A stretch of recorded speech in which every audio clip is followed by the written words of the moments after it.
Jerry Mulligan said about Chet Baker once, it was great. He says, Chet knows everything about chord changes except their names.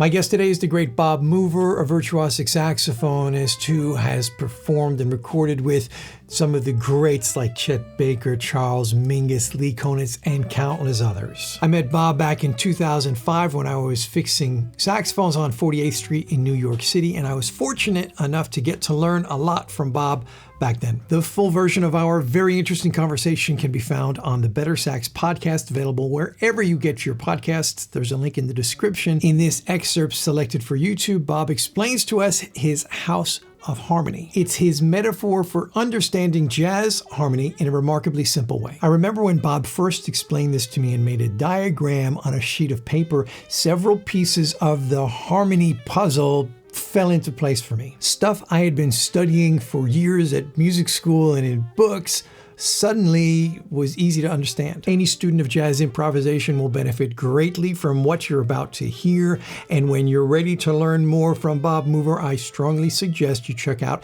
his workshops that he runs online every Saturday. I put a link in the description to where you can sign up for those. Bob has such a beautiful way of explaining things that whatever you learn there, believe me, it's going to stick with you for a very long time. Maybe you could tell me more about the House of Harmony. You've told me this stuff in the past, and I think it's fantastic, and I think some people listening would be very interested to hear about that.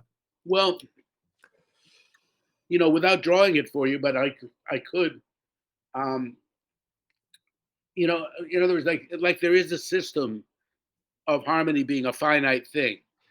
It's like there are a lot of names of chords, but they have to relate to a tonic.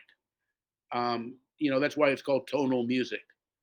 So as long as you're dealing with tonal music, you're dealing with basically, and I'll paraphrase Bill Evans again here, that Bill, I knew Bill, but this he never told me. This I read that he said, but it was, Bill had a lot of, he was someone who, of course, harmonically knew everything too. But he said a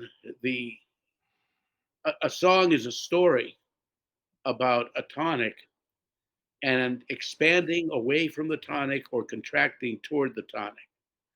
So this is what songs are doing. And, so a tune doesn't have to begin on the tonic. You have tunes that begin on 4, tunes that begin on 2 dominant 7, tunes, in a mellow tone are the light, various things, tunes that begin on the 2 minor, It's You or No One, or I Love You, 2 minor 7 flat 5, whatever. There are tunes that begin on 4, Just Friends, and tunes. So tunes have certain families. And, also Jerry Coker, who I got to know pretty well too. And when I was a kid in Miami, he heard me when I was 17 and made me a soloist in the university band while I was still in high school, and hung out with me, and she would show me things too. So I had Ira Sullivan, who was totally by ear and instinct, and he knew more than he said, as I said. And then there was Jerry, who one night he was telling Ira like something about, man, I love the way you use the secondary dominant and then hook it up to the flat of his substitution. You have this way of really negotiating chord changes in that manner. And Ira was listening to Jerry tell him, he was like, is that what I do? I do that? Wow. He said, oh, yes, you do this. So that was a funny conversation I heard. And, and like I said, so Jerry he wrote still, I think, probably the best book with all the tons of books there are now available about jazz. This very first book about jazz that actually was Jerry's college thesis was called Improvising Jazz. And it's that little black book that's about this thick. And one of the things he talks about is tune types. There are types of tunes. Some start at here, some go one sharp diminished. It could happen to you. Then two sharp diminished. It could happen to you, for example. Others, and so you find the tunes have different, kind of belong to different families. So relating to the House of Harmony, I mean, cats would say, well, you got to go to the back door there. I heard that expression a lot as a kid, that like from the 4 or 4 minor, like the last 8 of All the Things You Are, or Night and Day, Descending. from the 4. I can't believe that you're in love with me, those kind of songs. So, if say you're playing Just Friends, then a key only goes so far. So in other words, there's 5/7 to 1. So that's your first expansion away from the tonic. So I call that the front door. And then the D minor seventh, which is the first rule of harmony is 5/7 goes to 1. Second rule of harmony is that any 5/7 can be preceded by its own 2 minor seventh. This particular knowledge that I'm talking about here too was brought to me by when I was 15. Phil Woods heard me in this all-star high school band in Miami. There was a thing called the Intercollegiate Jazz Festival, which was the first. And this year it was held in Miami. And a fellow named Alan Rock, who had a jazz radio show down there, put together this high school all-star band. And I was still in junior high, I think. Duffy Jackson was the drummer, who unfortunately died last year, but we were all friends. And this was a cooking band. I mean, for a bunch of 15, 16, 17-year-old kids, we had Bill Pierce and Mark Colby were our tenor players. Mark was an excellent tenor player who spent a lot of time in Chicago. He played with Maynard Ferguson and made some records of his own. He died last year as well and wasn't very old. 2 years ago, actually. So we had Bill Pierce. We had Melton Mustafa, who was Melton Jones at the time. He went on to play with Count Basie and was a monster. So anyway, it was a great big band. And Phil heard us and heard me and gave me a scholarship to a camp called Ramblerny. Ramblerny had some monster young players there that were very good. Roger Rosenberg, who's a great baritone player and also a hell of a tenor player, and one of my really good friends. He plays with Steely Dan a lot now and does things. But, I heard Roger, who was the same age as me and way advanced. And, Mike Brecker had been a student there. And Mike came for a week to hang out there just because he'd been gone for the 2 previous years. He'd been a student there. But he came just to visit for a week. And Randy came for a few days, I think. But Mike and I became friends. That's where we struck up our friendship, which lasted for many years, all through Mike's life. But Phil said, well, you have good ears, and it's good that you have this, but this is called a 2-5-1. I said, oh. And that's where my harmonic knowledge started. And so you have a front door, 5/7, 2 minor. And then the next rule of harmony is anything can become a dominant, as I mentioned earlier.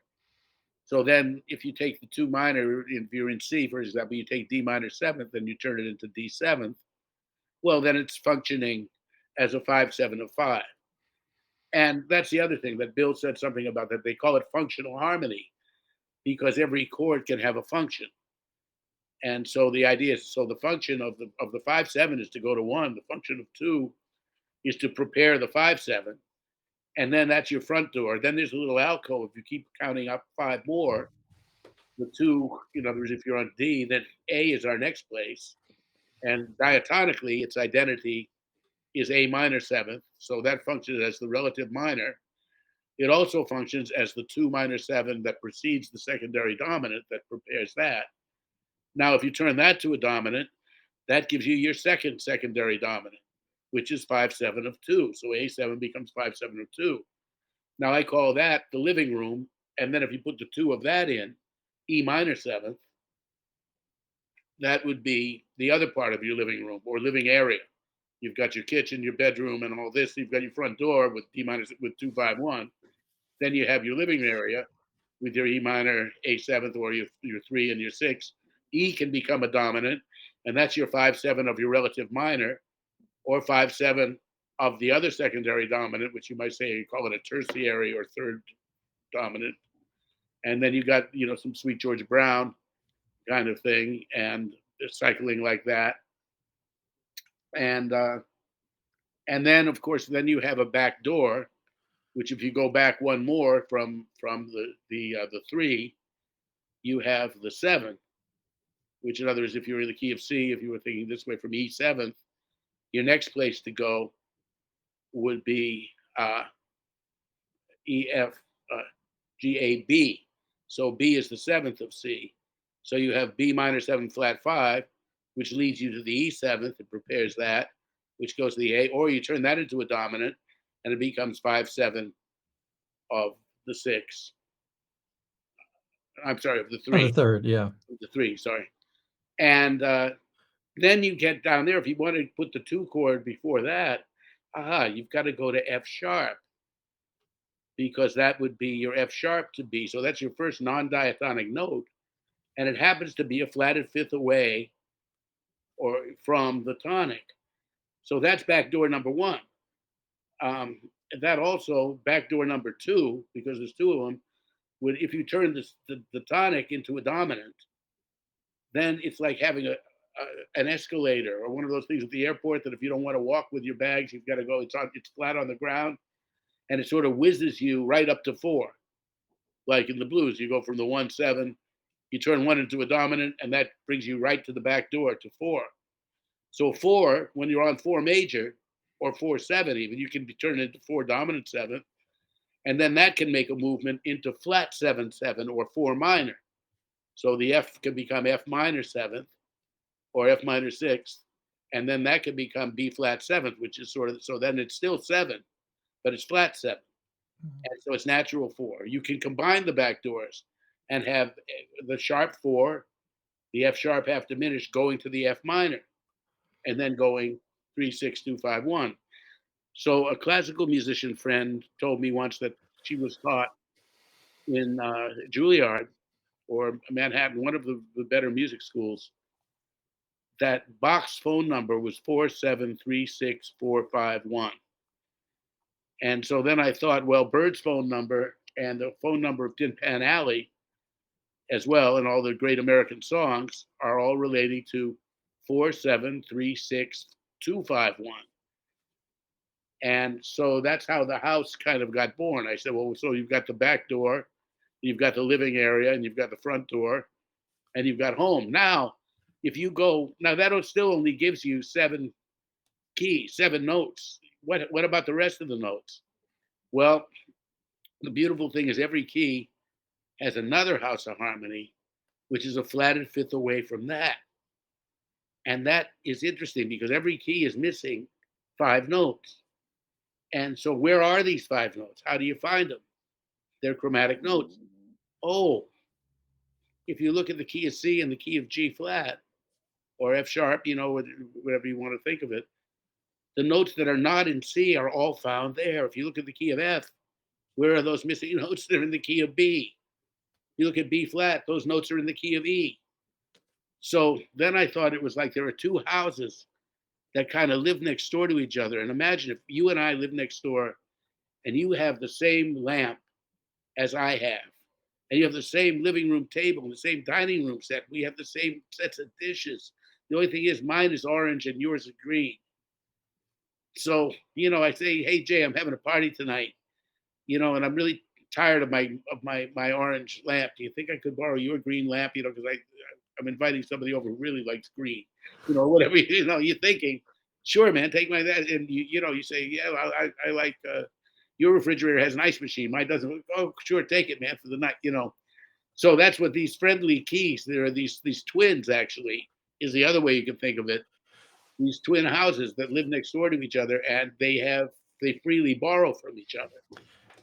I saw you do another metaphor for this, which was, I think it was something to do with 2 people, a couple, and they have everything that the other one needs. Was that how it Oh went? wow, you were a good student, man. You were Jay and I, if people know, we had a sort of an arrangement in New York where Jay would fix my horn, and I'd go visit him in Queens, and I would kind of, in the time the pads were drying or this and that, we'd have a sort of a lesson, and that's why you didn't charge me. We had a nice arrangement that way too, because Jay was generous about that, and I was generous with the time, and then sometimes we'd even have some lunch and a little bit of wine, and we had a great time together. So I miss you, man.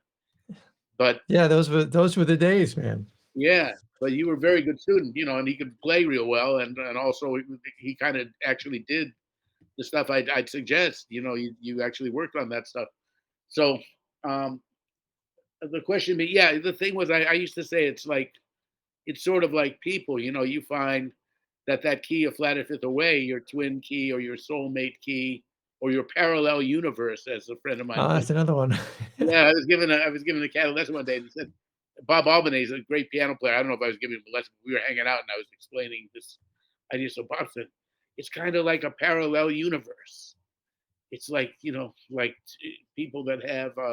Because actually, we were talking one day. This is funny, and I hadn't seen it. We hadn't seen each other for like 10 years or so. So we were catching up, and I said, "Yeah, well, there was this woman, and she kind of put me through some. I mean, I learned a lot by this one.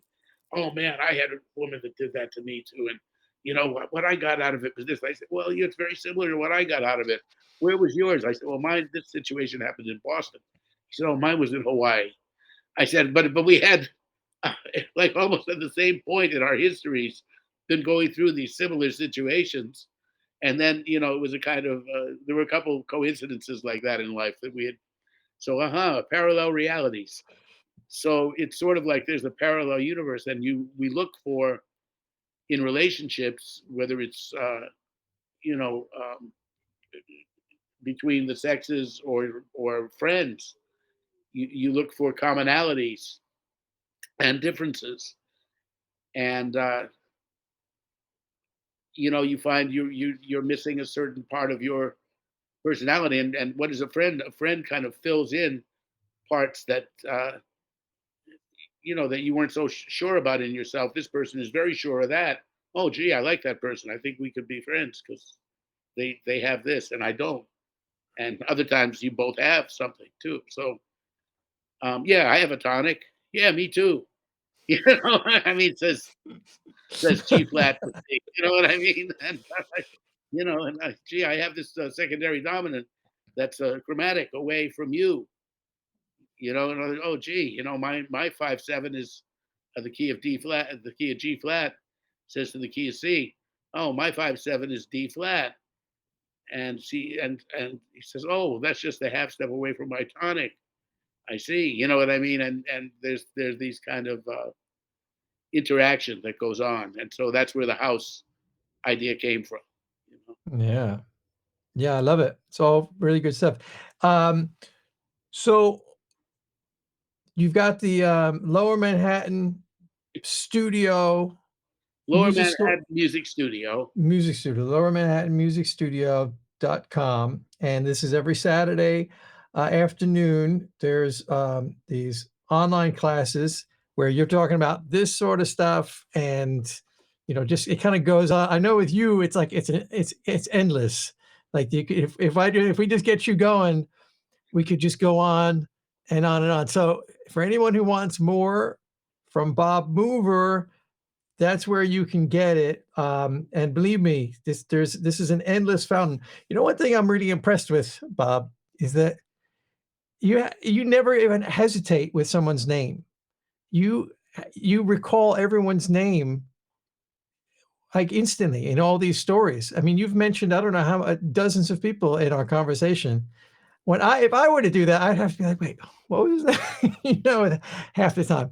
So it's remarkable. Well, that comes from I had wonderful examples. One night I was playing. I was sitting in with Eddie Cleanhead Vincent, the great blues singer and alto player, and we were friends. And he was up in Montreal, and I had been living in Canada at that time. So I was playing pretty much every night with Cleanhead. And between sets, we were hanging outside the club having a smoke, and we're talking. And a young musician was there. I was about 30, I think 31, 32 at the time. And Cleanhead and I were talking about Kansas City, and we were talking, and this young guy who was like in his early 20s said, Bob, you and Cleanhead sitting there talking, and I mean, I realize that you're talking about Kansas City, you're talking about all this, but you're 30 years younger than Cleanhead, and you talk like you were there in Kansas City. He said, how did you learn so much about this history of the music and everything? And I didn't know how to answer that. And Cleanhead says, he learned it because he was paying attention. So I knew when I was around these people who they were, even if the world didn't. I mean, a guy like Richie Kamuka was just a guy who played on the Merv Griffin show to most people. I mean, to me, he was this guy who was one of my heroes. He was on those Shelly Manne records that I liked so much at the Black Hawk, and I knew about him. I had done my research on everybody that I met, and if I didn't, as soon as I met them, then I was all asking about, well, who is this guy, Kenny Dorham? I've heard about him, and I heard him with Bird, and I better check out other things because he's a really nice guy. And he just showed me about diminished chords, and I kind of had an idea that he was considered a very good trumpet player, but in his lifetime, he was having trouble working. He was driving a taxi. He was working at Manny's Music. He was, so it wasn't like Kenny Dorham, like we say now, but I knew it was Kenny Dorham, like with the big letters. But I had to learn that. When I met him, he was so humble and nice that, I didn't think of him as like, I knew he'd made records. I knew things about him, but I was 16, 17. And I didn't know a lot of things, I mean, now I'm 70 and I still don't know a lot of things, but I said, well, I think it behooves me to really find out who is this cat. So I called my friend Brooks Kerr, who had an enormous record collection, and I'd say, what do you have by this guy, Kenny Dorham? And he'd say, oh, I've got about 10 records of his. Let's listen to them. So we would immerse ourselves in that, and then I knew you better pay attention when this guy tells you something, like keep it.